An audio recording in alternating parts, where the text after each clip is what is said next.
Bienvenidísimos a este capítulo de personas que marcaron la historia colombiana. Soy Camila Estrada. Soy Juliana Rocha.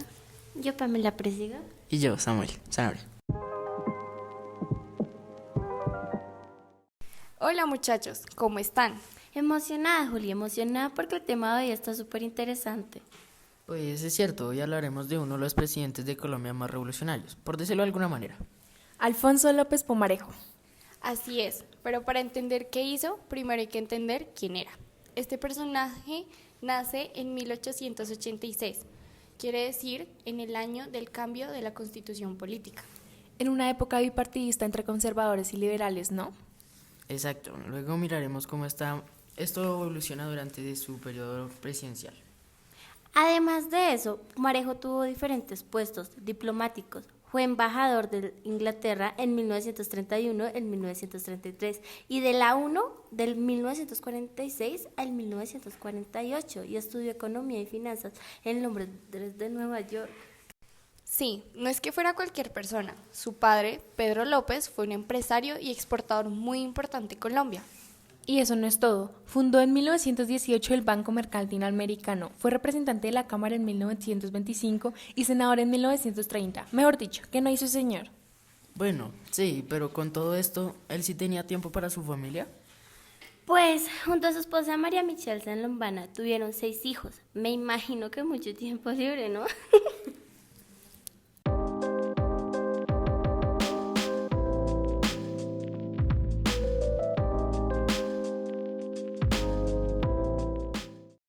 Sabemos que antes de ser presidente, Pumarejo fue periodista del Diario Nacional y La República.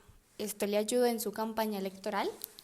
Por supuesto, gracias a esto empezó a llamar la atención de la clase dirigente y de la clase común, aunque no eran muchos los que supieran leer en esta época, ya que eran analfabetas. Y por eso fue reconocido como un líder comprometido con la causa del Partido Liberal, que estaba próximo a ajustar medio siglo en la oposición a la hegemonía conservadora. Exacto, él logró ser apreciado por el pueblo. También es gracias a la reforma en marcha. Sí, fue el periodo en el que se le otorgaron los derechos civiles para la mujer, los derechos laborales, la consagración del sufragio universal, masculino y demás.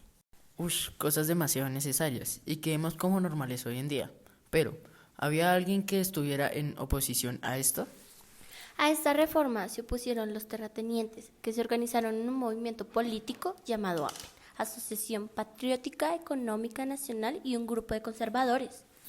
No todo el mundo puede estar contento, ¿no? Hablemos de su primer periodo, de 1934 a 1938. Veníamos justamente del gobierno de Enrique Olaya Herrera. Durante su gobierno, Pumarejo realizó reformas en los ámbitos constitucionales, agrarios, tributarios, judiciales, universitarios, laborales y políticos internacionales. Este periodo es conocido por su enfoque progresista y modernizador, que buscó transformar al país a través de una serie de iniciativas conocidas como la Revolución en Marcha. No solo eso, también luchó para mejorar la educación colombiana, incluyendo su gran aporte a la Universidad Nacional. Impulsó una polémica reforma constitucional en materia agraria en 1936 y expandió las relaciones internacionales del país. En el cuatrienio de 1934 a 1938 fue una controversia de principio a fin, porque cada una de las reformas propuestas por el presidente suscitó la reacción alarmada de un sector acomodado de la población que veía vulnerada la libertad individual. Es así como la oposición del gobierno se concentró, además del Partido Conservador, la Iglesia, que sabemos que estaba a favor del Partido Conservador, y los industriales y los terratenientes. A pesar de estas controversias, sabemos que Pumarejo realizó diversas obras. ¿Qué fue lo más importante que hizo Alfonso López Pumarejo en su gobierno? Yo creería que la reforma agraria de 1936 tuvo la iniciativa de otorgar derechos sobre las tierras a pequeños y medianos productores, colonos y aparceros, así como también de mejorar condiciones laborales para jornaleros, defendiendo desde sus propuestas la función social de la propiedad. Hay que recalcar que inició con otros jóvenes, el movimiento republicano alrededor del periodo, el liberal desde donde comenzó su carrera política. También se dice que arrojó como balance la transformación de la política agrícola e industrial del país, la reforma del régimen laboral, tributario y judicial, a la mejora de la educación universitaria.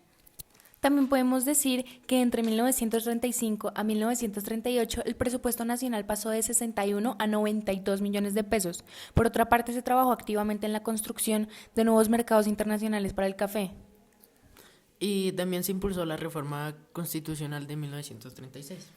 Vemos que el siguiente periodo presidencial no fue en el mandato de López Pumarejo. Exactamente, del 1938 al 1942 el presidente de Colombia fue Eduardo Santos. Eso quiere decir que Pumarejo fue reelegido en el periodo de 1942 y 1945. Fue un mandato caracterizado por desafíos políticos y sociales, así como por la presión de los acontecimientos internacionales debido a la Segunda Guerra Mundial. Sí, hubo demasiados conflictos tanto internos como externos. A diferencia de su primer mandato, en este segundo periodo López Pumarejo enfrentó una oposición más fuerte, incluso dentro de su propio partido. La creciente división dentro del Partido Liberal entre los más conservadores y los seguidores de López debilitó su capacidad para implementar reformas. Sí, y tanto fue la oposición que se hizo un golpe de Estado el 10 de julio de 1944 por parte de un grupo de militares con el apoyo de la oligarquía terrateniente y parte importante del sector empresarial. Gracias a esto fue apresado durante 2 días en San Juan de Pasto, y aunque esta conspiración fracasó, se vio obligado a renunciar en 1945. En resumen, la vida y el legado de Alfonso López Pumarejo representó un punto de inflexión en la historia de Colombia. Durante su primer mandato, la Revolución en Marcha, transformó profundamente el panorama social y económico del país, con reformas laborales, agrarias y educativas que buscan modernizar una nación que enfrenta desafíos internos y externos. A pesar de la fuerte oposición, sus reformas democratizaron el acceso a la tierra, mejorando los derechos laborales y ampliaron la educación pública. Su segundo mandato, aunque marcado por dificultades políticas y la presión de la Segunda Guerra Mundial, mostró un líder comprometido con su visión de progreso para Colombia. A pesar de los obstáculos de su renuncia en 1945, López Pumarejo nunca dejó de ser una figura clave a la política colombiana. El legado de López Pumarejo sigue vivo en la memoria colectiva del país. Las reformas que introdujo no solo mejoraron la vida de muchos colombianos, sino que también sentaron las bases para una Colombia más moderna, con instituciones más fuertes y una política más inclusiva. Gracias a él se abrió camino para que la política colombiana se transformara, impulsando un desarrollo que, aunque lleno de desafío, dejó una marca duradera en la historia del país. Alfonso López Pumarejo fue más que un presidente, fue un visionario que cambió las reglas del juego en la política y la sociedad colombiana. Su ejemplo nos recuerda que el verdadero progreso solo es posible cuando se combina la visión de futuro con el coraje para desafiar el estatus.